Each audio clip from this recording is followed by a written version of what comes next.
Good afternoon, I'm Jodie Gill and this is your Midday News Fix for Monday, the 29th of July. The Greens are feeling confident as their standoff with former MP Darlene Tana hits uncharted territory. Co-leaders Chloe Swarbrick and Marama Davidson have given the now independent MP 21 working days to resign from Parliament. If she doesn't, 200 party members will vote on September 1st on whether to invoke waka jumping legislation. But political editor Jason Wall says 21 days is a long time for both sides. She could do a lot to annoy and upset the Greens base between now and then, and you can expect that Chloe Swarbrick and the Green Party will be leaning on that narrative to try and get their members to come around as well. Former eye doctor Philip Polkinghorne has pleaded guilty to meth charges ahead of his High Court trial. He's facing a murder charge after his wife of 30 years, Pauline Hanna, was found dead in their Remuera home in 2021.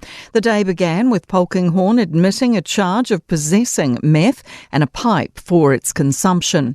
A pilot program of the government's youth boot camps starts today. 10 serious offenders will take part in the 12-month trial, with the 3-month first stage beginning at a Palmerston North Youth Justice facility.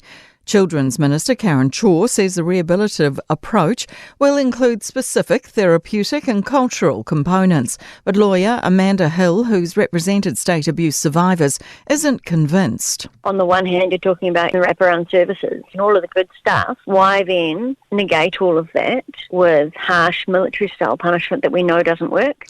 Public health researchers say any rollback of our insulation standards will undo savings to the country at an industry level in energy and in people's health. Building and Construction Minister Chris Pink wants to change the building code's insulation and glazing requirements. Otago University's Lucy Telfar Barnard says improving home insulation means people have fewer days off, go to hospital less and live longer. So for every dollar that you spend on insulation, you get $6 back in health and other benefits to the individual and to the economy.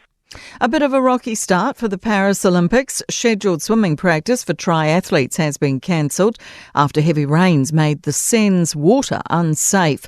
Events should still run as scheduled in 2 days. Meanwhile, authorities are still investigating the sabotage of Paris Rail before the opening ceremony. Europe correspondent Gavin Gray says it's basically back to usual. The rail company said the main Western line from Paris was operating as normal, but 3 out of 4 TGV trains were running on the Northern Line from Lille with no delays expected.